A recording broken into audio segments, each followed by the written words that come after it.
Paul, how you doing, man? Hey, man, how are you? It Oh, finally happens. it is on. This is the anticipation has been ever growing here as the Defiants new album has grown ever closer. It's like a powder keg ready to explode here. And it's perfect because the new album comes out here at the end of this week. So really it's worked out perfectly, man. Yeah. I guess it drops when? Friday. I don't even know when it drops. The Friday? ninth, Friday, yes. The Yeah, album okay. is called Drive. And okay, so Paul, I gotta just say here on the road to rock, interview a lot of musicians, listen to a lot of new albums. You got the some are good, some aren't so good. You get through it, you talk about it.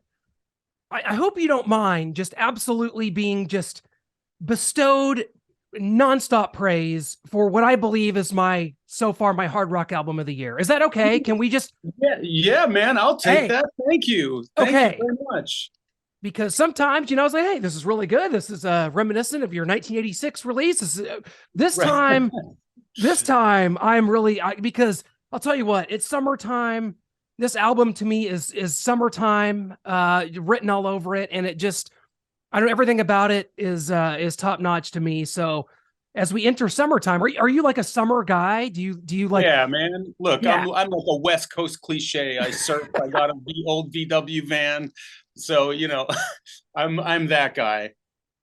But you grew up in Canada, right? So the summers are a little different there. It starts like in July. You guys Yeah, finally get well, some warm not where weather. I'm from. Like I live as wet far west as you can, and it's like the California of Canada, if you could call it anything else. I live on Vancouver Island, so we have like summer starts here in kind of April, and like I've been swimming in the ocean since April, and That's it's amazing. warm, yeah, and we got good surf up here, and so that it lasts. Last year it was like April till October. We just had a heat wave for months. I wasn't. I've been in Vancouver, the city, just once Okay, all last right. summer, and I was blown away. What an amazing city! I've been, just I've been a lot of places that has something really special about it. I kind of set sail on an Alaskan cruise from there. So, Okay, cool.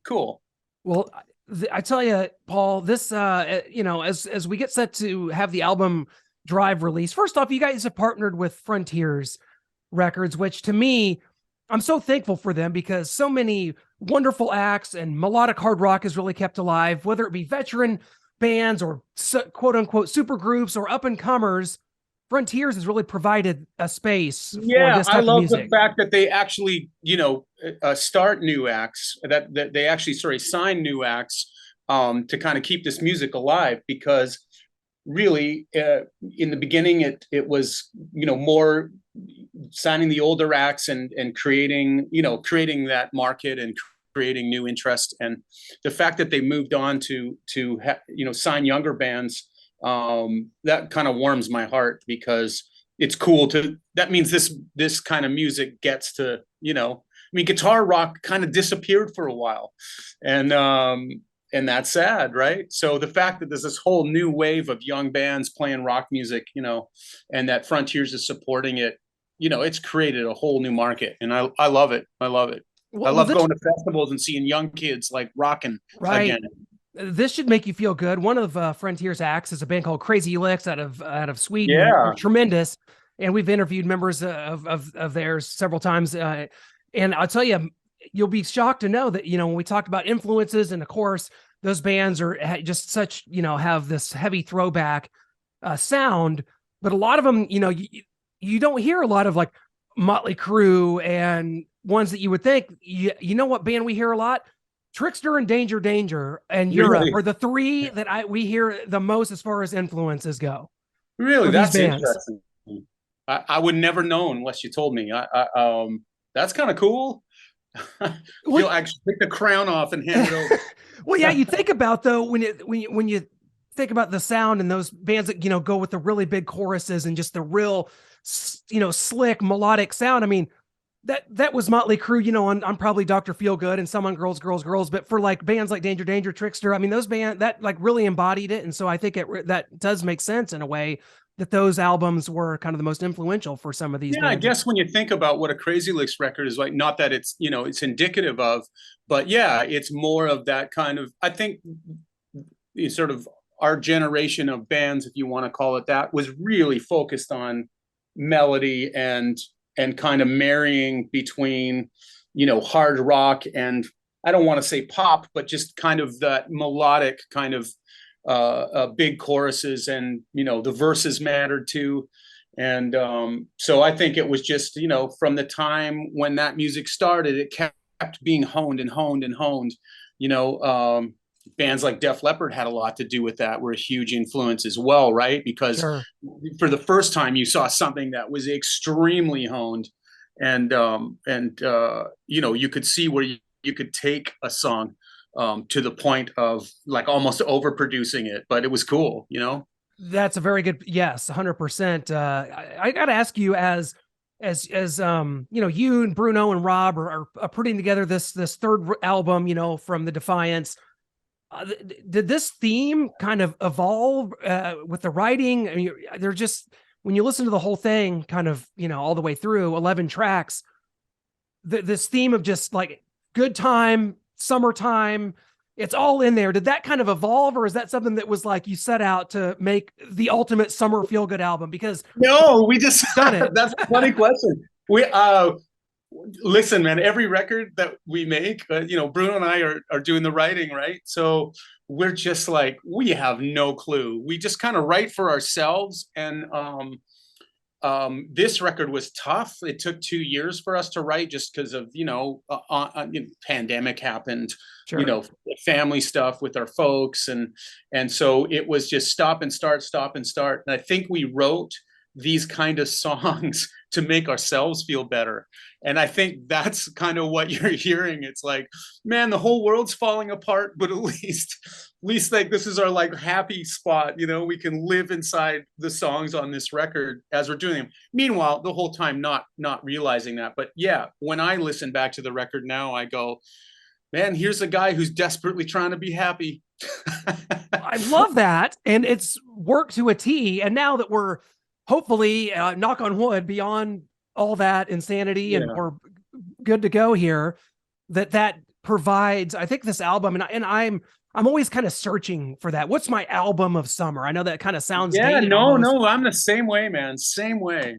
And it is. I think that's what this is, especially, when you look at, obviously, the time 19 Summertime, which that video, that song, I love, I don't, subconsciously, I think I've always been a huge fan of like Boys of Summer by Don Henley, Summer of '69 by Bryan Adams. Yes. And this, Into the Summer Days, actually, by Taiketo, is another song that fits into this category for me. And this one, it just does that. It's like one of those like longing, nostalgic, living in this moment, and it just rocks. That 19 Summertime, I think, is an unheralded, it's a classic for you guys. And I think going forward, that's is perhaps the opus from the album. Just talk about that song a little bit. Yeah, sure, man. With that song, I kind of wanted to throw, everything that I love. Like, I love doing nods to music, that I loved in the past. I love doing a couple nods to vocalists, just like, because I always look at it and go, some new kid is listening to this, right? This music. They might not know like Thin Lizzy or Whitesnake or Loverboy or any of these bands. That might be their first interjection into rock and roll. So to me, that song, I just wanted to create, for lack of a better term, a musical time machine to take people back, right? Like, whether you're our age, my age, and you remember growing up on that music, I wanted someone to put it on their headphones or put it in their car and go, God, that takes me back, without sounding like it wasn't fresh, right? And I wanted it to be palatable to someone who was younger listening to it going, this song I can relate to. So I always use my girlfriend, Paul, as the litmus test for a lot of songs and a lot of albums. And I always say, like, there's like a line for her. She can't quite do like Metallica, Maiden. That's going to be too heavy. I put this song on and I was like, okay, here it is. And she's like, I love it. That is my song of summer. It's amazing. So I was like, there you go. I listen to a lot of music and I do deep dives. She's like, surface level and a lot of stuff. So I let her be the judge. And so I guess there it is. There's all right. We'll take that, right? I get that, right? Because you're too. Listen, as fans of music, I'm a huge fan of so many bands.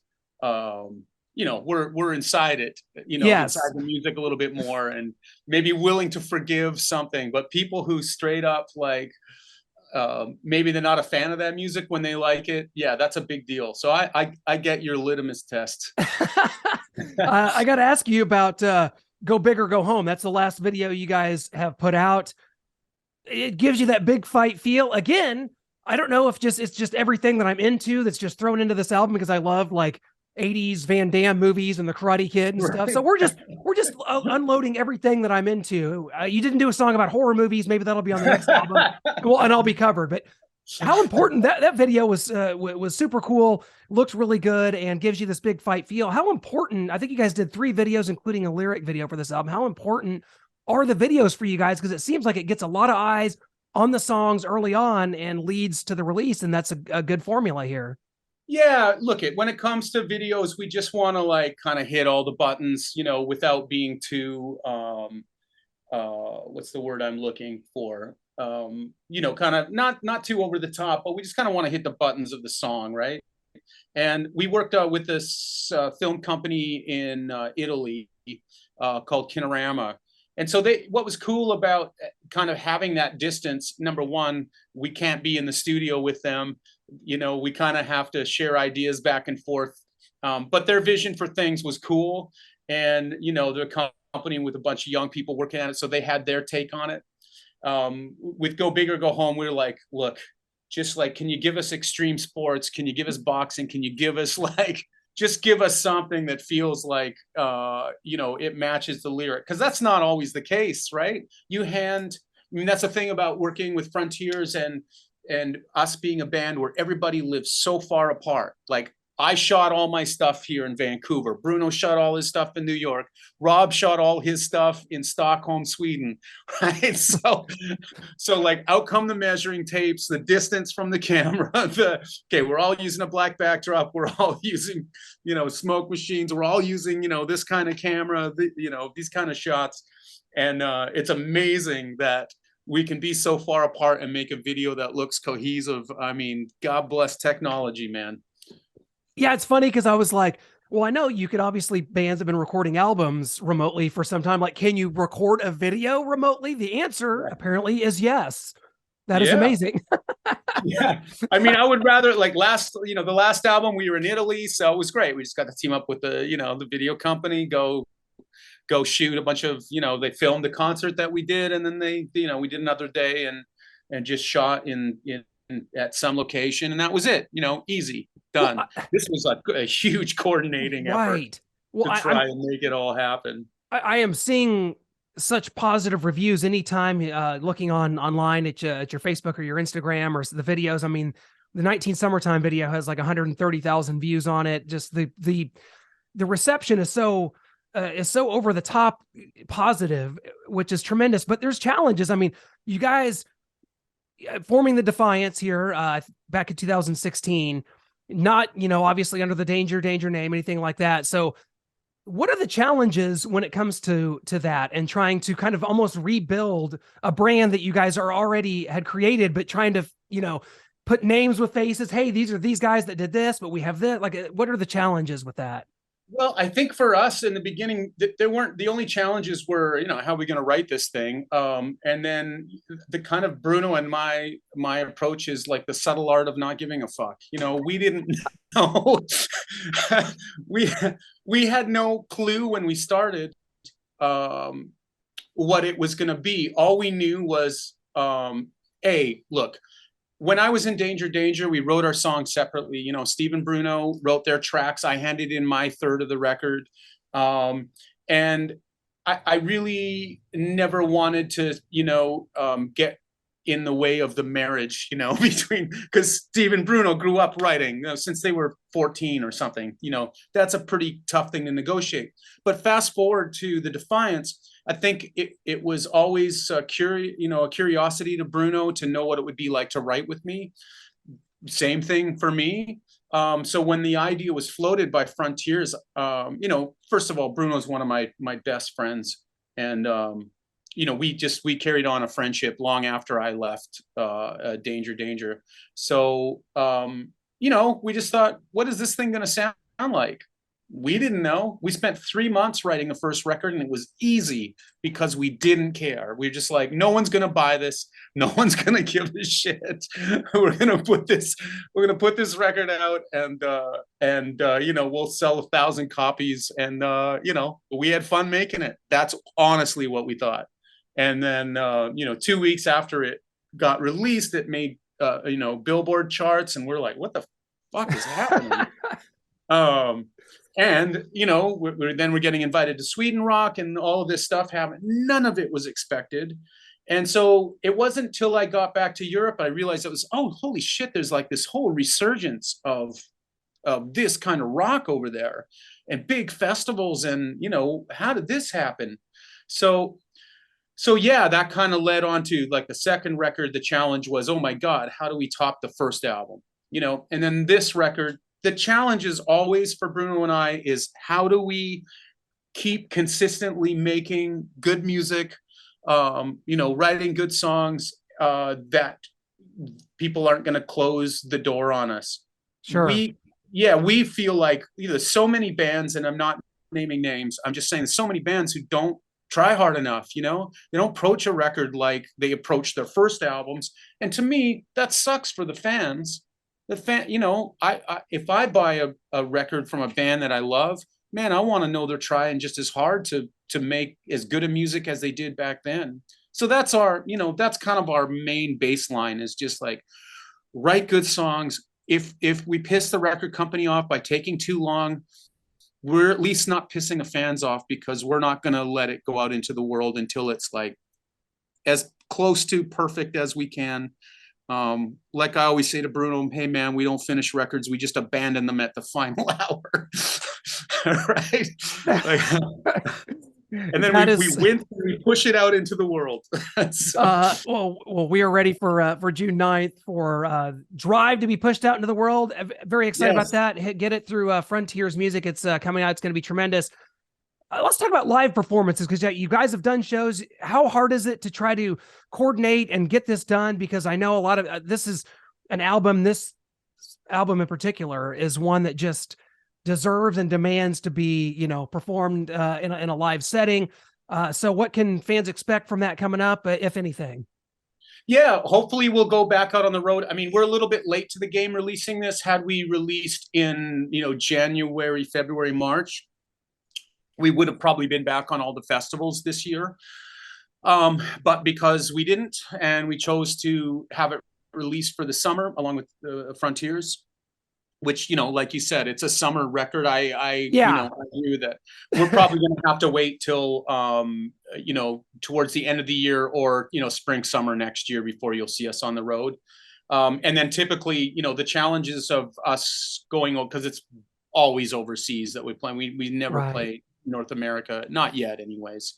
I'm sure with things like, there's been talk of M3 and the Monsters of Rock cruise and all those kind of things, Rocklahoma, whatever, the US side, you know, branded hard rock glam shows. Again, you know, late to the game, so we couldn't be out there this year. So yeah, hopefully we'll see everyone out next year. It's all about the concert promoters. There's nothing we can do about it. We get offers, we go, right? And then we generally just get on a plane and rehearse our asses off in Europe, and then go out. Yeah, you mentioned Monsters of Rock cruise, and that's what before we had John here, one of our listeners had said, like, this band needs to be on Monsters of Rock cruise. This would be perfect. Have you ever been on one at all in any capacity? Never. No. I've never been on one. No. I imagine that will change, but we'll see. Oh, absolutely. I can't think of a better fit. My goodness, there's so many and so much fun and so many different things that you can do with that, and so many different elements. And then you got other members of other bands and collaborations, and how fun would that be? Yeah, man, I love it. I don't know how it all happens. Dude, I live on an island. I'm a hermit. I have no idea about like career at all until like, you know, somebody sends me something in an email from record company or Facebook or whatever. But my day-to-day life, I just get up, I go to work in the recording studio. You know, I write for television and film full time, right? So. Oh, awesome. Well, I was going to ask you about it, because this album Drive, to me, has publishing written all over it, that there's so many publishing opportunities. forward Sure. is, you know, you talk about how much this music is how popular it is kind of worldwide. And then you've got, you know, shows like Stranger Things and things like that. Like, I feel like this kind of music would lend itself perfectly to something like that. Do you get a lot of publishing requests for some of this stuff? Because that seems to be a Not necessarily with the Defiants because we don't control the publishing end for sync licensing. Myself, yeah, I'm writing for all of those kind of shows. You know, I just had a song in the new Tom Hanks movie, Man Called Otto, and oh, then I just watched that.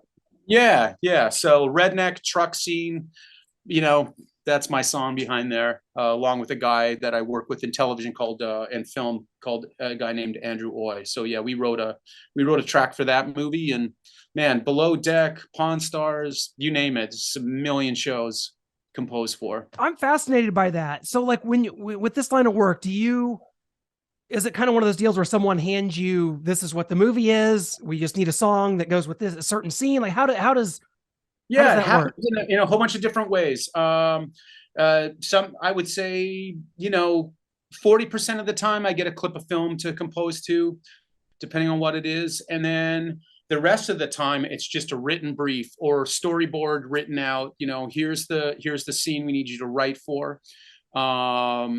If it's a show like Pawn Stars or Below Deck or you know what else? Ragnarok.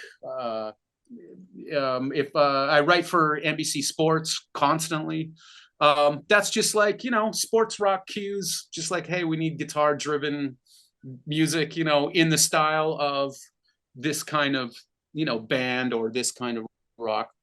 And that's it. Get a brief, write 5 songs in a week. You know, do 7 different versions of them and send them out. Well, and And if it it's calls for vocals, or do you yeah, perform as well? 100%. Like, yeah, 100%. Yeah. I get a lot of call for that, obviously because I'm a singer. And the companies I work for know that I can, you know, compose songs. So yeah, amazing. yeah. That's so cool, man. Well, I'm somebody that when I watch, you know, a lot of television, a lot of film, and like I'm real into the music and like how it affects and how the music has affected me over my life. Actually, the fact that Alice Cooper songs were in the original Friday the 13th 6 Jason Lives is the reason I just grew up a metal head, complete metal Right. freak because of that. That's I'm not kidding. great. That was it. It was just like That's somebody's random decision to put 3 Alice Cooper songs in a random right. slasher So movie. horror films, that was your in. It was. And it's just like, it's amazing how that works and how impactful that is. I mean, it's unbelievable. Yeah, it's cool. I mean, hey, any delivery system to get rock and roll into young people's hands is all right by me. I saw this documentary once where Bill Conti, famous composer, he talked about how, like, you know, he was doing Karate Kid and scoring it. And he had this great thing where he's like, if you're there at the end, he's like, I've already got you. You're already sucked in. He goes, my job is to like pound you over the head with one final musical note. It could be a symbol. It could be one note or one, you know, couple lines of music that absolutely hammers you home. And I've got you trapped in this moment, basically. That's amazing. And I love that about Yeah, that's what I film. love about film composing as well. Like you see the scene before the music's ever in it, you know, and you go, all right, That's how am I going to like elevate this in whatever way I can, you know, or subdue it or whatever the job is. And once you marry the music to it, it's like, oh, wow, this totally changes. It's quite a rush, you know, when it really, really works. It feels great to be part of it. well, I hope our viewers and listeners have enjoyed this masterclass in film scoring. That is just what I had in mind. I'm so glad it came to this. Paul, you're kind of a renaissance man, so you know, you never know which direction it's going to turn. Before we let you go, man, I gotta do this because I'm such a fan of Danger Danger. You did, I think, 4 studio albums with the band, and you did Yep. Live and Nude, which is kind of a strange album because you were, by the time it was released, I think you were already out of the It was band. my last That time. show. It was it. That was my it. last show. That was my last show. So to me, it was like nice swan song. Well, it's Go there. much more than that for me because I got to say, "Don't Walk Away" by Danger Danger is a top 10 song for me of all time. Your version of that live version, is impeccable. It is one of my favorite live versions of any song ever, Thank and you. it's like Thank you. growing up, I didn't realize it was you singing it for quite a while, until I was, later on, I was like, oh my gosh, okay, so like this is Paul Laine and this is it. That song and the way it's the guitars, it's everything, the vocals, that song is near as perfection as it gets when it comes to like a live recording. What do you kind of remember about that song and just the album in general? Yeah, well, I always loved playing that song. I mean, Steve and Bruno are such great writers. Again, why I never wanted to like get in between and just do my own thing on the side with them. Um, so yeah, that was one of one of my favorite songs to play with them live. My memory of that night, this is terrible to say, but I had, because it was our last show of the tour and we were younger. We always like, we would never drink heavily or whatever on tour, but the last night we'd have a party as you do. I drank a bottle and a half tequila. I can't remember that night, barely. What I remember is hanging onto the microphone stand and going, just get me through this night. And I ended up singing perfectly, so Well, that's dangerous. yeah, right. So I was shocked when we were listening back to the recordings, because we'd recorded all these other nights on the road. We were playing, I think, I don't know, 5 shows in Spain and 6 in England, just a mini tour. And so yeah, it turned out really well. I was, obviously, because I was probably quite inebriated, I was even more connected to the music, right? That's a good theory there. Theory. Yeah, that's my theory. It's kind of like, though, the people that say that, like, I never, you dial in more when you're driving while intoxicated. Like, oh, I'm dialed in. And there's a danger to that too, Paul. There's a danger to, like, hey, I sing better when I. Yeah, we could have driven that car off the musical road, so to speak, and yeah, that wouldn't have been pretty.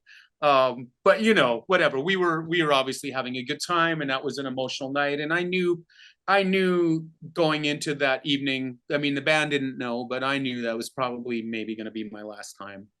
And I just wanted to, move on musically and not feel stifled. And I felt a little bit stifled. And again, not in a bad way, like, all due respect to Steve and Bruno. I just needed to, I got my start in this business as a solo artist, and was writing everything. So, and that's the beauty of the Defiants, is that, I got to find that again with Bruno, and have this amazing kind of co-writing experience with him. We both want the same things, and the idea, I mean, God bless Frontiers, man. The idea of putting us together to make a record, I think, was a good one.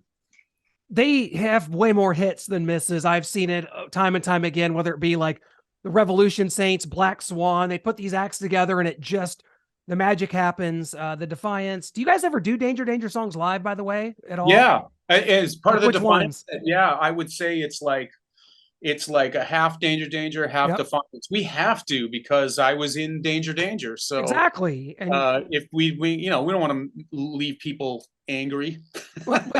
but you might be able to pull an Iron Maiden on this one and do Drive like in its entirety, like Maiden might do.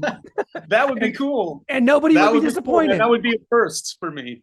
Well, so I can't put the album over enough. I like I said at the onset, like, this is this was just advertised as blowing smoke up of a great singer's rear end here, Paul, and you've done a great job. The vocals are tremendous. Thank you. I love this album because it's almost like I said, this music. I like music that puts you in a time and a place or a mood. This certainly does that. And I'm a summertime person.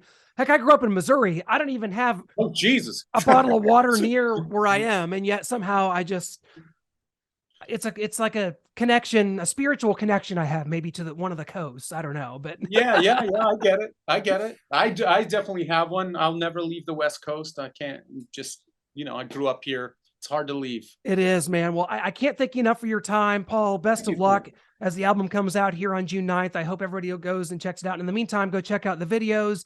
There's 3 of them right now in 19 Summertime. Again, you're going to listen to that, and that you're going to be on repeat all summer long. So go make some memories, everybody. And Paul, can't thank you enough, my friend. You're the best. Yeah, thank you so much, Clint. Thank you. You bet. All right.